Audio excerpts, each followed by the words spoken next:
Olá, meu amigo, minha amiga, estamos de volta com mais um Portal do José, hoje para mais um encontro, no momento em que a gente está vendo várias filas caminharem simultaneamente aqui do nosso país. Não é só o ex-presidente da República que prestará contas ao povo brasileiro, não. Muitas pessoas que estavam no seu entorno e que ocupam posições diferentes também prestarão contas. Algumas já estão presas, outras estão em vias de, e outras estão apenas tentando escapar nesse momento, mas a justiça vai chegar a essas pessoas também. Justiça que também está merecendo um holofote, uma lupa muito grande, porque acontecem situações que a cidadania não entende, como, por exemplo, o afastamento, de uma maneira muito sui generis, do juiz que substituiu o Sérgio Moro lá na 13ª Vara Federal lá de Curitiba e que foi afastado pelo Tribunal Regional Federal 4, também da região, por algumas situações, no mínimo também inusitadas. Muitas pessoas querem alguns comentários mais específicos sobre isso, eu vou conversar com vocês sobre essas questões, num dia também que se iniciou a CPI do MST. Como eu disse para vocês mais cedo, essa CPI para a direita, para os extremistas que estão buscando ali uma boia de salvação, que justifica a insanidade que eles sempre tiveram ao longo da vida, essa CPI pode ser um grande tiro no pé, diria até uma foice no pé, ou uma enxadada no pé. Eles podem estar pretendendo fazer uma coisa e no final da história isso pode sair do controle e virar uma outra situação absolutamente diferente e até positiva para os debates sociais aqui no nosso país. Vou conversar com vocês sobre essas questões, mas antes de mais nada é muito importante convidar você que está chegando agora ao nosso portal a se inscrever. Você que é muito bem-vindo. Conheça os nossos outros vídeos. Se você gostar, recomende, compartilhe. Não esqueça de dar o seu joinha e de mandar os seus comentários para cá, porque ajudam também a chegar a mais pessoas como você. E também lembra você que nós temos aqui sempre o nosso chat para trocar algumas ideias ao vivo aqui, nós todos juntos, Se você puder, participe entre 5 horas e 5h30. E também o nosso clube de membros, que é uma ferramenta adicional que o YouTube coloca à disposição das pessoas que querem prestigiar os canais que têm afinidade, os canais que estão curtindo, os canais que querem incentivar, tá bem? Então, você também está convidado a se inscrever no nosso clube de membros. Então, vamos seguir em frente. Gente, como eu digo a vocês sempre, o nosso portal aqui, ele além de ser um portal onde a gente discute ou emite opiniões, em função da minha qualificação jurídica, de ser advogado e professor de direito constitucional, todas as vezes que eu vejo uma coisa assim que é uma grande aberração, eu não posso me comportar como um mero espectador, Afinal de contas, eu tenho até, em respeito aos todos os meus ex-alunos, de ser coerente com as coisas que eu sempre preguei. Então, enfim, eu fiz várias representações contra o governo Bolsonaro, os membros do governo, ao longo do nosso portal aqui. Foram mais de 20, em diversos órgãos. E algumas dessas representações, elas, para o meu espanto, elas receberam da Procuradoria-Geral da República respostas absolutamente criminosas que confessam ali, no mínimo, o crime de prevaricação de altos servidores públicos que deveriam, diante de uma denúncia feita por um cidadão como eu, tomarem uma atitude, mas não. Estão colocando ali sua reputação, o seu cargo, o seu futuro, em risco para defender coisas absolutamente indefensáveis. Então, eu fiz no último dia do governo Bolsonaro uma representação direcionada à PGR, cobrando providências sobre o uso de 2 aeronaves, uma que foi na frente para os Estados Unidos e uma que foi na sequência levando o presidente da República para nada de interesse público aqui no nosso país. Ele não podia fazer isso, o servidor público não pode fazer qualquer coisa que dê na telha, ele é obrigado a obedecer à lei. E a senhora Lindora até hoje não conseguiu me responder nos recursos que eu fiz na representação, aonde está o amparo legal do presidente da República gastar mais de R$1 milhão, no mínimo, em querosene de aviação, estrutura, para seu interesse pessoal. Eu coloco na representação, no meu recurso, que não é esse que está aqui na tela, algumas indagações para que ela oriente, inclusive, prefeitos e governadores, porque existe uma coisa que a gente chama simetria constitucional, O que vale para o presidente, vale para os governadores e prefeitos em termos de responsabilidade fiscal, responsabilidade administrativa, responsabilidade jurídica e criminal.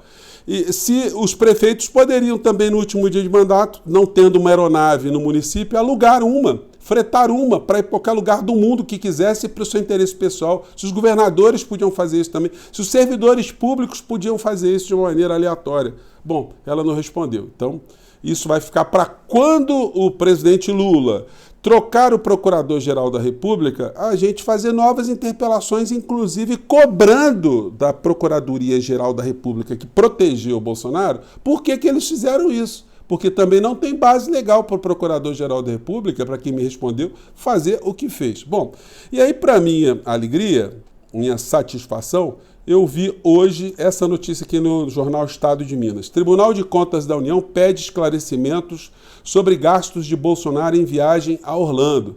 Então, o Tribunal de Contas da União, também fiz o ofício para lá e fiz para a Controladoria Geral da União. O ex-presidente da República ele vai ter que devolver esse dinheiro que usou de forma ilegal, de forma ilícita, de forma corrupta. E aí, gente, é o mínimo, né, que as autoridades têm que fazer quando acontece um tipo de situação. Então, a fila está andando nessa direção, né? Então vamos aguardar. Eu sempre acreditei que a cidadania pode ser exercida, as ferramentas estão aí, a gente vai vendo que lentamente algumas coisas vão acontecendo, né? Bom, mudando aqui de personagem dentro do clã, gente, eu não tinha visto isso aqui, aí me mandaram para mim, o Dudu Bananinha foi no estádio Itaquerão, do Corinthians, para uma entrega de 11 mil títulos ali para pessoas que estavam na luta da terra, na luta da propriedade, enfim. E o governo de São Paulo foi fazer essa cerimônia. Ele chegou lá achando que ia abafar, tomou vaia, e aí eu quero compartilhar com vocês esse momento, né, que ele foi homenageado. Vamos pegar aqui. Bom dia, Itaquerão! Sorriso amarelo. A pessoa estava vaiando. É palmeirense, calma. Aí saiu com essa, estão me vaiando, que eu sou palmeirense, Bom né? dia, gente. Hoje certamente é um dia de festa. Calma, calma. É alegria. Dudu Bananinha, teve que acelerar o discurso e sair batido lá porque a situação estava complicada, né? Então, o lixo da história reserva surpresas para muitas pessoas. E aí, gente, teve início hoje a CPI do MST. E aí é impressionante como é que o Congresso Nacional já teve pessoas com mais inteligência, inclusive no campo do conservadorismo, no campo da direita, né? O que nós temos lá é um grupo de alucinados que ascendeu ao poder dentro do Congresso Nacional em função dos vídeos negacionistas que faziam, né, e fazem, e agora estão ocupando posições lá, mas eles acham que estão o tempo todo dentro de um grande estúdio, né, das redes sociais, fazendo as bravatas para as pessoas que o seguem. Um deles é esse senhor aqui, o senhor Gustavo Gaia, eu acho que esse é o nome dele. E aí ele entrou na CPI hoje. Gente, foi um lixão danado, tá? Mas esse pessoal acha que ter levantado um tema como o movimento do Sem Terra, que isso aí ia causar uma grande comoção, uma derrota da esquerda, uma desmoralização da esquerda. Olha, isso pode ser o maior tiro no pé, a maior foice no pé, a maior enxadada no pé, a maior picaretada no pé que eles podem estar dando na vida. Porque eles podem estar acendendo no Brasil um debate que mexa com consciências. É como se a gente estivesse aqui agora no Brasil no período da escravidão. E de repente os senhores de engenho fizessem ali uma comissão parlamentar de inquérito, né, para se investigar as razões por que os escravos às vezes fogem, por que eles fazem um quilombola, por que eles não se sujeitam, não se submetem à tortura, por que eles não se submetem aos maus tratos, por que eles não aceitam a realidade que é colocada ali, né? Então, algumas infelizes criaturas tentam fazer uma equivalência de situações que têm uma razão com outras que não têm, que têm uma razão completamente diferente. Aí quiseram, esse senhor aqui, equiparar o movimento do Sem Terra aos baderneiros, os golpistas, os criminosos que tentaram destruir a República do nosso país, a República Brasileira, no último dia 8. Vou colocar só esse trecho que eu acho que dá para vocês escutarem. Eu vou comentar com vocês a fala dessa criatura. Aqueles que carregam esse país, responsáveis pela maior parte do nosso PIB e por geração de emprego. Eu achei muito fortuita a oradora que falou antes de mim, dizendo sobre o terrorismo do dia 8 de janeiro. Eu convido agora os parlamentares que estão presentes nessa comissão a fazer um exercício de imaginação. Imagine um grupo de pessoas invadindo um prédio público. Um grupo de pessoas está invadindo um prédio público num domingo, quando esse prédio público está vazio, completamente vazio. Isso é o 8 de janeiro. Do outro lado, nós temos outro grupo também invadindo um prédio público, só que no dia de semana, quando os trabalhadores, os ministros do STF desse prédio público estavam lá dentro trabalhando. Só que esse grupo, eles estão carregando machados, foices e facões. Quais desses grupos os senhores consideram que mais se adequam ao critério de terrorismo?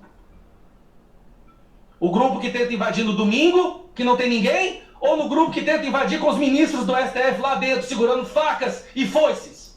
Valentão, rapaz, né? É impressionante. Gente, aí é o seguinte, às vezes a gente fica pensando, puxa vida, se eu fosse deputado e estivesse lá, eu ia ser obrigado a dizer, excelência, pela ordem, o senhor é muito imbecil assim mesmo, e desculpe se eu estou quebrando o decoro, ou o senhor está fazendo gênero de imbecil, estou fazendo tipo de imbecil, de cretino.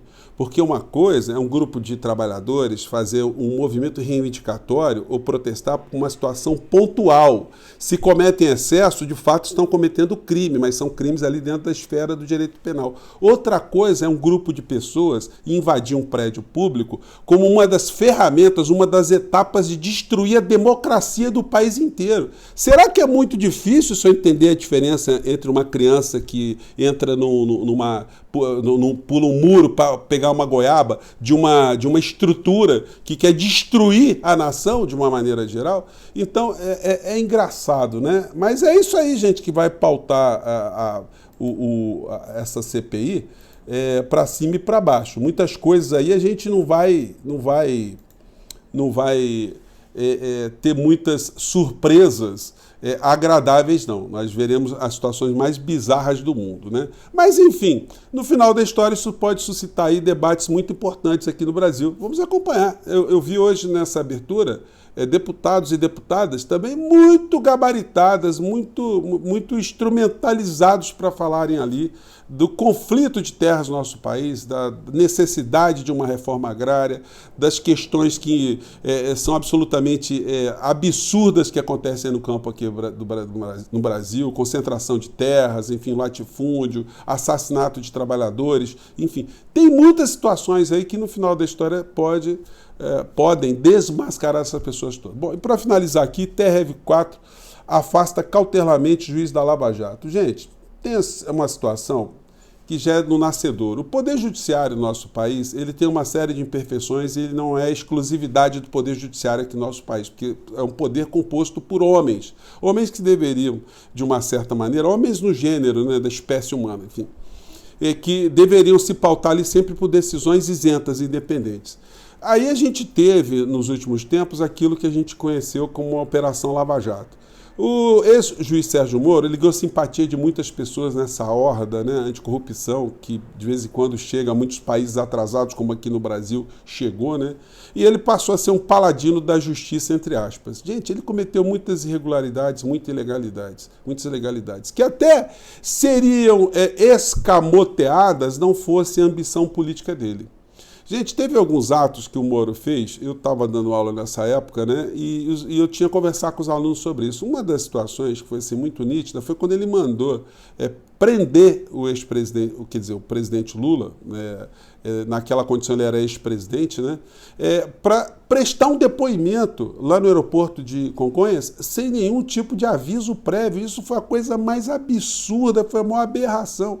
Depois teve o vazamento de gravações que estavam sob sigilo de justiça, coisas absolutamente incompatíveis com o comportamento de um magistrado isento. Isso já denunciava como é que isso estava repleto de podridões ali no meio desse processo todo, que ninguém era contra a princípio de se prender pessoas que estivessem fazendo malversação de dinheiro público, mas aí se demonstrou a corrosão que estava acontecendo.